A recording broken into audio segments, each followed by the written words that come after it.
All right, so we can graph a linear equation to show all the ordered pairs that are solutions at the same time. So the first thing we're going to have to do is actually write it in slope-intercept form. You remember what slope-intercept means? That is your y equals mx plus b. But instead of the equals, what symbol is going to be there? It's either going to be a less than or a greater than or less than or equal to or greater than or equal to. It's going to be one of those instead of the equals, but it still is the same as that form. After we have it in y equals mx plus b, we can graph it, and then you're going to use a dashed line for the less than or greater than symbols. So that just means a line like this with arrows at the end. You will use a solid line for less than or equal to or greater than or equal to. So your line will look something like that. And then step 3, this is the only thing really new, you're going to then use a test point to determine which side of the line to shade. So what we're doing is we're actually going to find which point matches up with that inequality and which is going to be a yes and which is going to be a no, and then everything on that side of the line will also be a solution. So just as a hint, my favorite numbers to plug in is 0 because it makes the math usually pretty easy.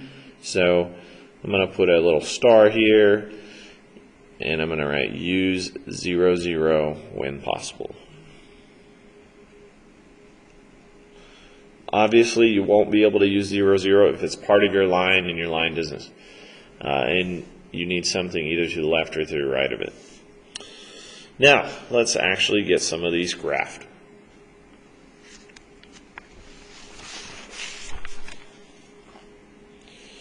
So, we've got our first one. Y is greater than 1/3 x minus 5. Well, is this in y equals?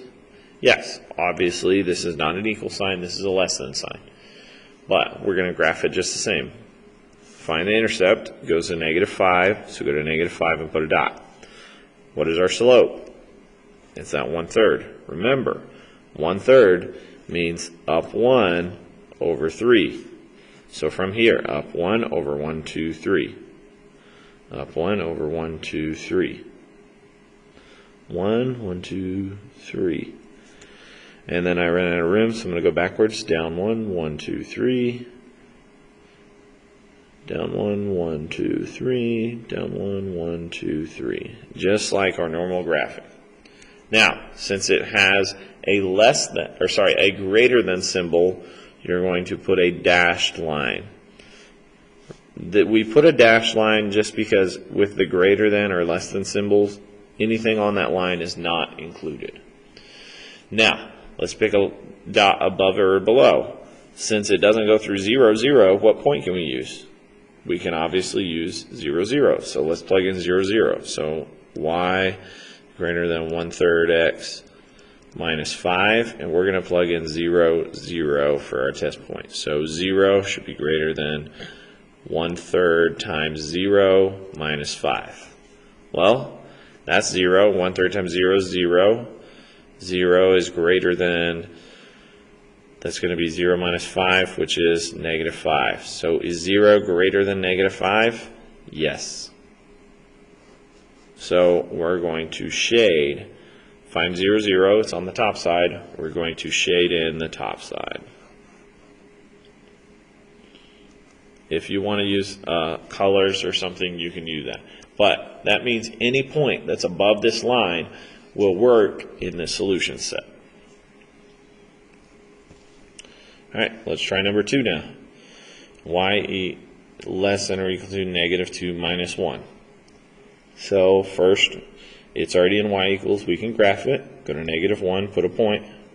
My slope is -2. So from here, down 2 over 1, down 2 over 1, down 2 over 1, down 2 over 1. We can go backwards this way.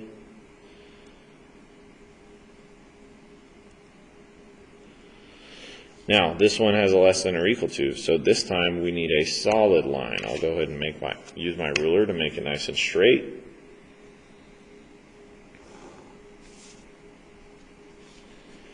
And looks like we barely missed 0, 0, so we can still use it to plug in. So if I plug in 0 for y, less than or equal to -2, parentheses 0, minus 1. -2 minus 1 is 0. 0 minus 1 is -1. So just filling down. Is 0 less than or equal to -1? It is not. Which means we're not going to bubble in the 0, 0 side. We're going to bubble in the other side. So all of these points should work. Now, if you doubt yourself, if you're not sure, pick another point over here and see if it works. See if it makes the symbol true. All right, I'm going to stop the video here. We'll continue on the next video.